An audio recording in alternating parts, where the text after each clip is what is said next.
G'day and welcome to another episode of Ian Smissen's Photography.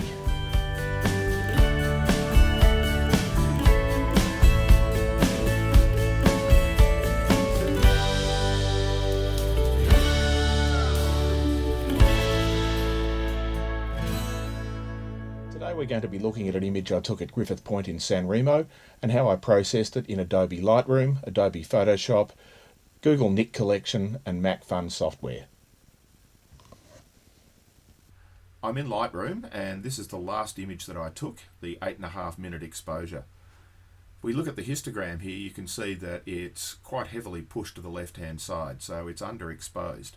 That's because when I started the exposure, the 8.5 minutes was the correct calculation, but the light drops very quickly at that time of the evening, and so by the end of that 8.5 minutes it was much darker. I should have probably added at least an extra stop, which would have taken it out to a 15 or 16 minute exposure to do that, but we can recover a lot in Lightroom directly here. The first thing that I do is go to lens corrections, and I always select remove chromatic aberration. It's highly unlikely that there will be any in this image, but it never hurts to choose that. Secondly, I'll enable the profile corrections. And I was using the Voigtlander 20mm lens, but it's a purely manual lens that doesn't have any connection back to the camera other than detecting the focus. So I have to choose the lens profile. So if I go down to Voigtlander, and the model of lens was the 20mm color Scopar aspherical. And looking at the effect of that profile correction, we turn it on and off. Turning it on takes a little bit of the distortion out and a little bit of the vignetting out of the corners. Now this is purely optional. You can choose which you prefer as a starting point. In this case, I prefer the profile correction enabled. The next thing I do is go to camera calibration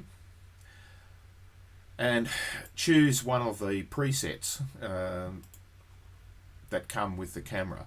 I quite like Camera Landscape that comes with the Pentax K1. It tends to enhance the blues a little bit and pull the highlights down just a little bit in the sky. So I'll choose that one. The next thing I'll do is go and just saturate those blues just a little bit more and saturate the reds just a little. And so that gives me my starting point before I do anything else. The next thing I do is go to the basic settings, and because this image is underexposed, I'm going to push the exposure up just a little bit, not too much, maybe about half, let me see, yeah, about half a stop.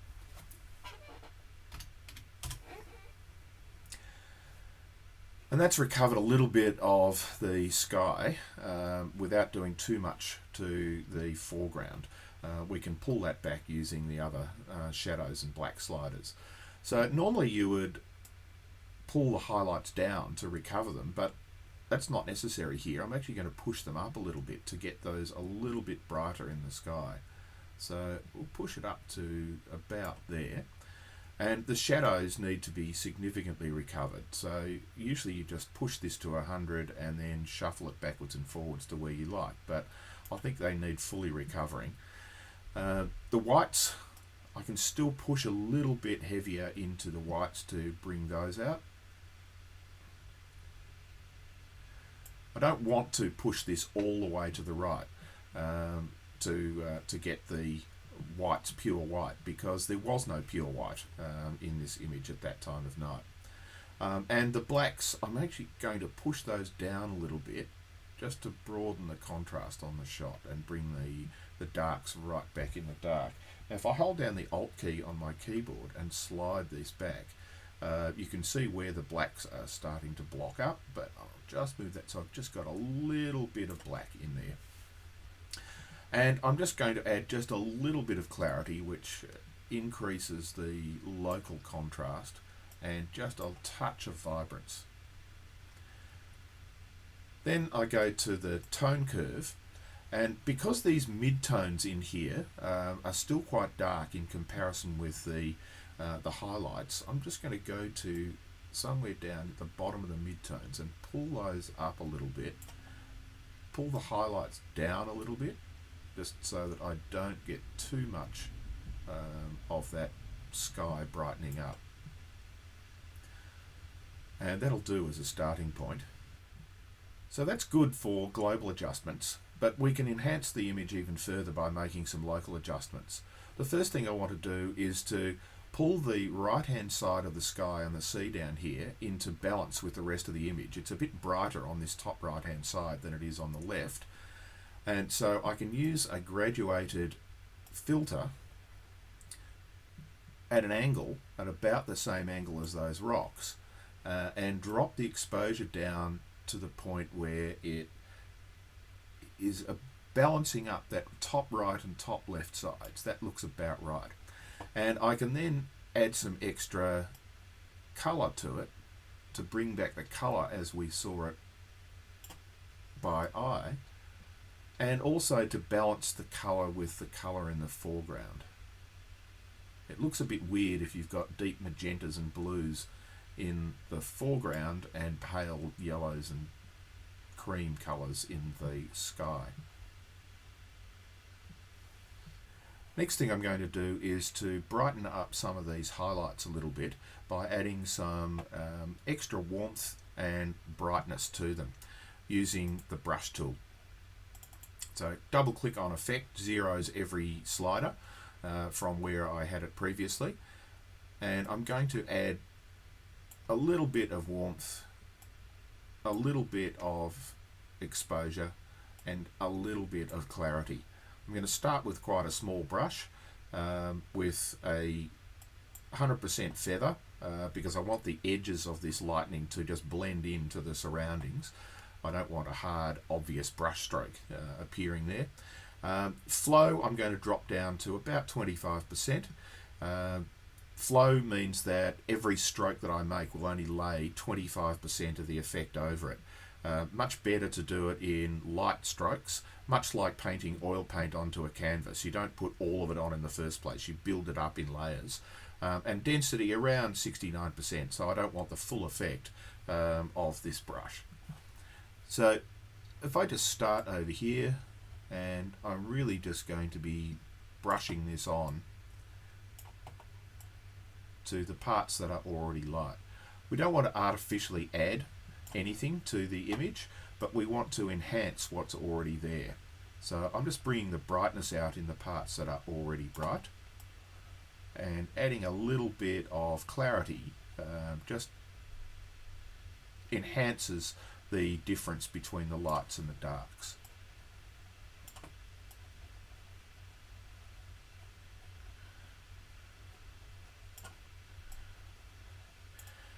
And just roll over these areas to enhance the colour in these seaweeds on the rocks. And I also want to bring out the gold in this sandstone up here and a little bit across here as well.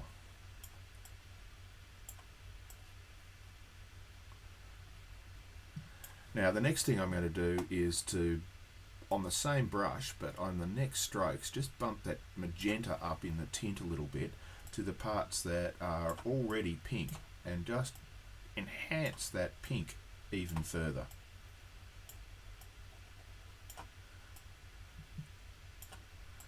Now this is still quite subtle. It might be hard to see on the video as I'm doing it, but I'll show you a before and after on it when I'm finished here.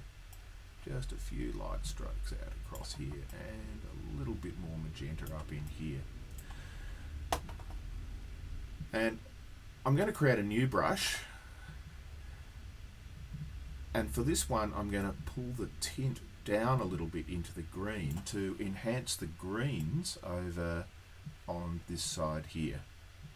I don't want to change the greens to magenta by using the previous setting on the brush. I want to enhance the green colours as they are in these rocks. These rocks actually have a very fine layer of green algae and bacteria on them, and I want to enhance that a little bit and the green down here, and a little bit there, and across that surface there. Alright, so if I just turn this on and off, you can see that's off, and that's on.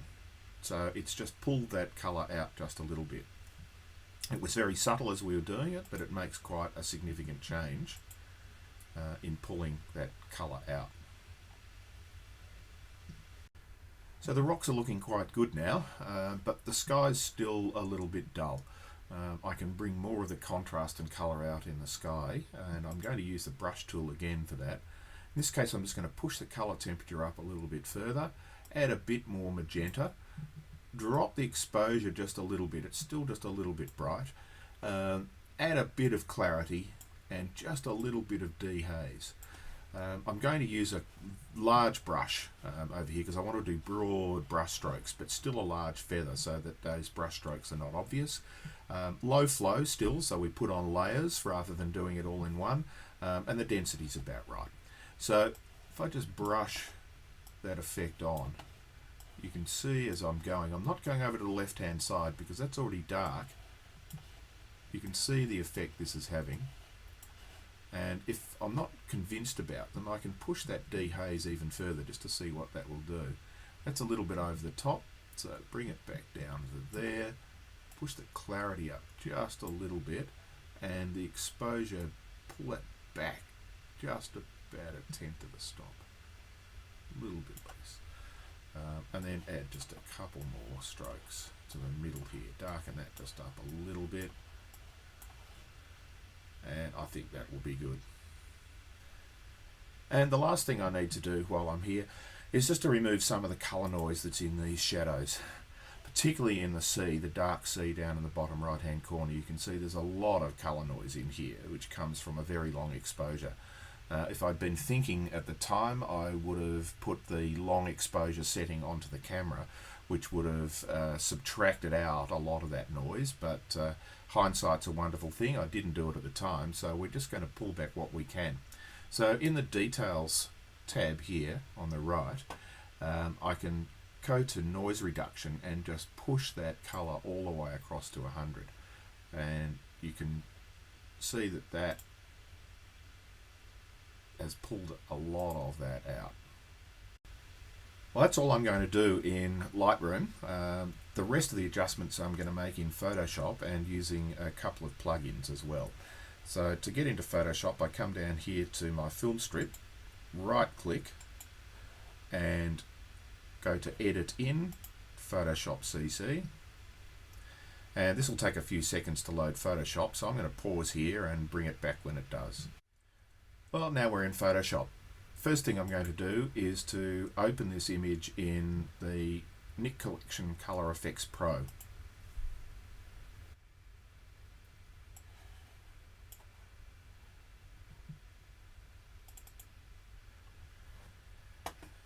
And Pro Contrast is usually the first thing I put on this, so it keeps the settings that I had last time. First thing we can look at is correcting any color cast, but I actually like the color cast because that's actually what it was. It was a very purpley magenta post-sunset color. So that pulls that color out. If you like that, go with it, but I actually want to keep most of it in there. Not all of it. It's a little over the top, but keep most of it in there. Next, dynamic contrast, and this enhances the lights and the darks in a more subtle way than using the contrast settings directly in Photoshop or in Lightroom.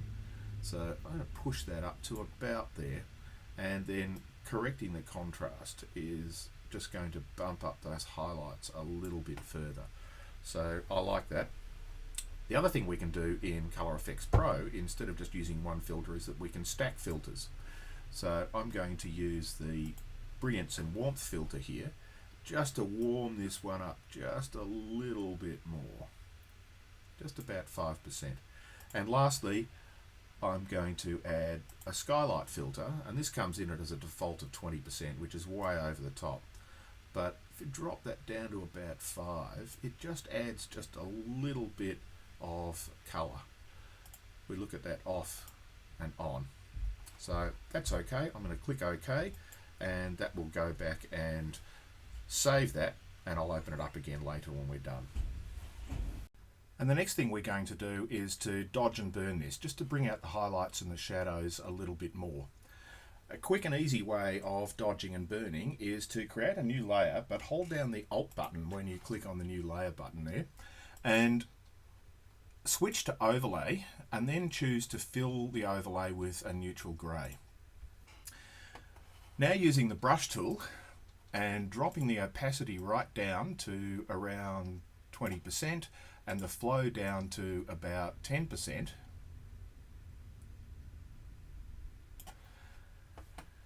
this will enable me to brush strokes on here very lightly without overdoing any one stroke. As we did in Lightroom, it's much better to do these things subtly in stroke by stroke than to do them all in one big bang and then try and undo the bits that you mess up. So I'm going to click on the white here, and I don't want to paint over white directly. I want to paint over with a colour that resembles the sort of colour we've got in here. So I don't want it to be that dark, so I'm just going to keep the same hue but brighten it up a bit and click OK. And then I can come over these pinky coloured rocks and just lightly brush over them, and this will pick out the highlights even further than they are currently.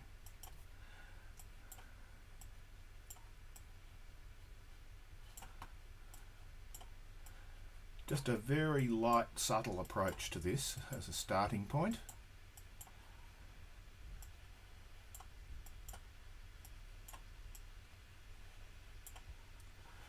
And now by hitting the X key, it switches to black, and I can just run over some of the areas that I want to darken down just a little bit.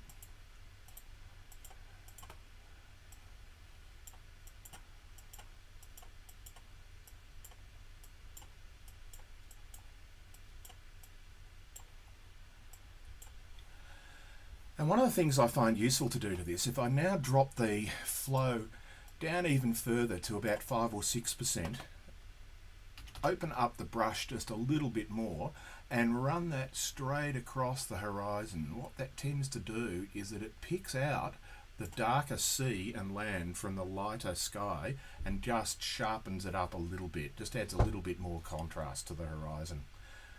And I think that will do.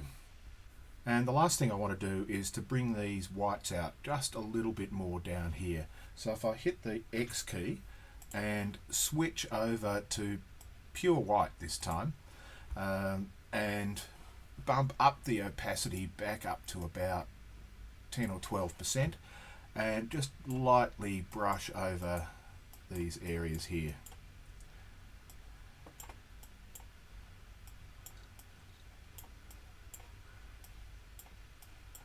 And now drop the opacity down again to about 4 or 5%, expand the brush up a little bit more and just brush over that whole area just a little bit to smooth out the edges a little on that. And that should do. And the last thing I'm going to do is to reduce the noise in the sky and the sea that we saw previously. The best tool I've found to do that with is a tool called Noiseless. It's part of the Macphun Creative Kit. But in order to do that, I have to create a new layer that incorporates all of the underlying layers. So in order to create that layer, I held down the Alt, Command, Shift and pressed E. So now if I go to Filter, Macphun Creative Kit and Noiseless, this will open this app up. Now the Noiseless plugin has opened up, and it opens up by default at 200%, and you can see the spotting and colouring and so on in here. I'm going to drop it down to 100% so I get a bigger view. I don't get to see as much detail, but I get a broader view of what I can see here. And firstly, I'll just click on one of the presets, the lightest preset, and you can see all straight away it's taken almost all of that noise out of the sky, and I can take this slider and move it backwards and forwards across. There are still a few of the brighter spots that are there, but I don't want to take too much more out because I'll start to lose some of the detail. I've lost a little bit of detail in the sea, so I can bring that back by dropping the noiseless amount down to probably 90%. And I think that'll do as a starting point. There are still going to be a few little bits I'll have to tidy up in Photoshop, but I'll click apply and wait for that to process. Well, that's finished. And now if I zoom in on the sky and turn that noiseless filter off, you can see how much noise there was in it originally, and if I click it on, there's most of it has gone. There's still a few little spots like this one here and this one here that we can clean up using the healing brush. And so what I'm going to do is to create a new layer. It's always better to do this layer by layer. So rather than editing the original layer, put a layer over the top, and if I shrink my brush right down now and choose the healing brush, I can just tap these spots and heal them up so that they disappear. So this is now just a process of scrolling around the screen and finding the hot spots and the bits that you don't like. And there are quite a few of them because there are some hot noise in here that we just weren't able to get rid of without removing a lot more of the detail. So I'm going to go through and clean this up a little bit more, and you don't need to watch me doing that, it's quite tedious. But when I'm finished, we'll come back and have a look at the final product. So we're now finished spotting out that noise, and if I expand up a bit and have a look at the sea next to these rocks, you can see it's almost entirely cut out. If I take that noiseless layer off, you can see all the spotting in there. Put it back on again and you can see it's flattened that out. Now normally you wouldn't want to be that heavy with the noise reduction, but because we've already flattened the sea out and made it very smooth with the 8.5 minute exposure, it actually looks okay to flatten it out a little and smooth it out a little bit further. However, in the rocks, if I toggle that back off and on again and you look at the rocks, you can see here that there's a lot of granularity and texture in the barnacles and the seaweed and the rocks themselves, that by putting that noiseless layer over the top tends to take a little bit out of it. So what I'm going to do, if I bring that back down to there, is to put a mask over this layer. And I'm going to just click on add a layer mask, and I'm going to mask out the noise reduction over the rocks. And click on the brush, and I've got an opacity of 100%, but I'm going to keep the flow at about 40% to start with around while I'm doing the edge. So I'm just going to run the black over here to start to mask out the effect there of that noiseless filter. And I'm just going to be fairly careful running around the edge the first go. And I can shrink the brush a little bit to get right in here, and then blow it up a bit further and run it around the edge of this water, around the edge of these rocks, and then across these rocks as well.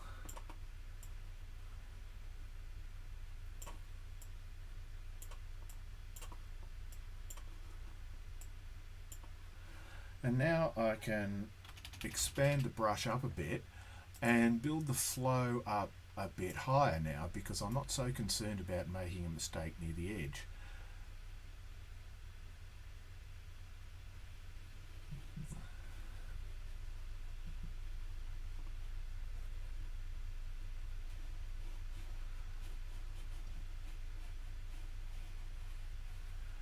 And now bring it up to 100%, make the brush even bigger, and just do a broad stroke brush across all of these rocks.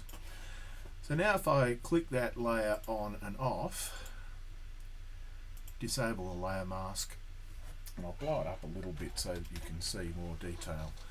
So I've now got all of that detail in there that I didn't have previously.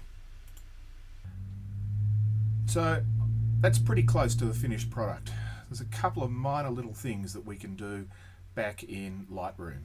So the easiest way to get this back into Lightroom is to quit and save.